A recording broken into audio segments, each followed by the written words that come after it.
Hello and welcome to the Tactical channel. I am your host, as always, Tactical, working every day to bring you the best guns, gear, knife channel available on YouTube. And today's video, we're doing a 2-for-1 tabletop knife review on the SOG Fielder and SOG Fielder Assisted. Both these knives, I'd never owned a SOG knife before. I was walking through Dick's one day and I saw the Fielder Assisted. And I was like, man, I just really like the blade shape on this. And just that clip point with this high edge here on it. It looked really cool to me. And I'd never also had a assisted opening knife. So I was like, you know what, let's pick this up. The price point was a little high, but we'll get into that later. And then I was at Walmart not too long afterwards, and I picked up this one, which is the standard SOG Fielder. Both are in G10. This one is the non-polished, and this is the polished grip. I actually think, even though it doesn't say on the web pages if the bolsters are different materials, but this one's definitely lighter than this one. So I think they're different materials. But both have this G10. Let's go ahead and talk about the SOG Assisted. Don't worry, we'll bring this guy back. I'll give you the good, the bad, and the ugly on this one. So let's start off with steel. Is 5CR15 MOV, which has a Rockwell hardness of 54 to 58. Blade length is 3.5 inches. Closed length is 4.5 inches. Overall length is 7.8 inches, and they're saying on the web page that it's 3.5 ounces. I think it's slightly heavier than that. I'd say maybe 3.8, but anyway, it's closer to 4 ounces. But anyway, has the lockback mechanism on it, and it has this locking feature, which I have grown to hate, and I'll explain to you why. Has dual thumb studs and a one-position clip for right-handed only tip-up carry. Does have the pivot screw here to adjust, which if yours is anything like mine, you will have to adjust it. Blade retention's really good. Comes flying out of there. And then I would think on anything that's assisted there'd be a little bit of blade play, and there is on this, little side to side, little up and down. But not, super sloppy. So let's go ahead and talk about this. Whenever I very first got the knife, I hated it. It was the pivot screw was too tight. Even after I loosened it up, it was still super tight to get out there, which is why you can even see here on the video there's a little bit of white lithium grease I was trying to lube it up with. Let's take a look here on the inside.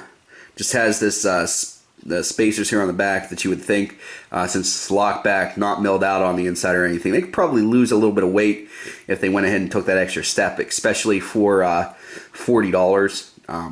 You would think that they'd take that extra step for you. It does have this radiusing on both sides, so if you did want to open it left-handed, you can. It's got this nice radius here so you can get to the thumb studs. Comes out pretty quick.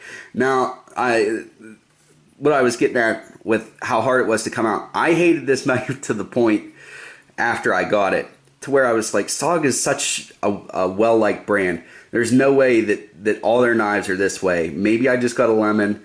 Maybe I need to work with it a little bit more. And that was like after having this for like 2 months of trying to work with it. So then I saw this one at Walmart, and I was like, well, this is the non-assisted version. Maybe I'll see if I like that better. And I actually did. We'll get into that. But anyway, the reason too why I don't like this lock is because one time I was going to use it, pulled it out, went to use it, and it was actually somehow locked itself in my pocket, and I couldn't get the knife out. And it wasn't a big deal. It was just for an EDC task. But then I was like, man, what if that happened and I needed it for something else, like self-defense? I really, that would be a pain. To me, after that, I was like, this is forever just a knife that's going to hang out in a bag somewhere. and I'm never really going to be counting on it. As cool as it looks, even though that probably very rarely happens, the fact that it happened once is enough to make me not want to use it for EDC. So, in case you can't figure it out, I'm not going to be recommending that knife. We'll get into that afterwards. And then after that, we have the SOG Fielder. This is the non-assisted. It is a liner lock.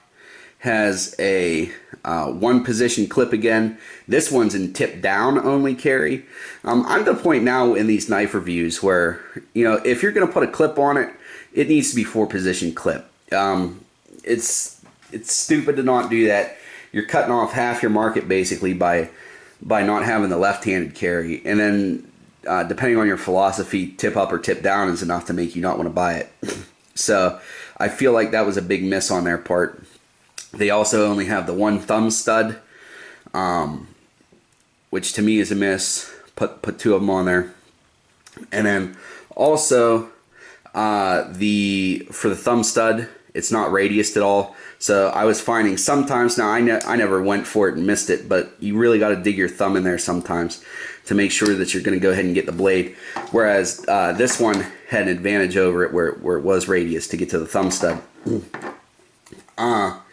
So let's go ahead and get into the blade steel. Even though they're the same knives, the blade steel is different. It is 7CR17 with a Rockwell hardness of 52 to 59. I'm not sure why they went with the different steels, if one's cheaper than the other or what the deal is. But they did that. The blade length on this one is 3.3 inches. Closed length is 4.5 inches. Overall length is 7.8 inches.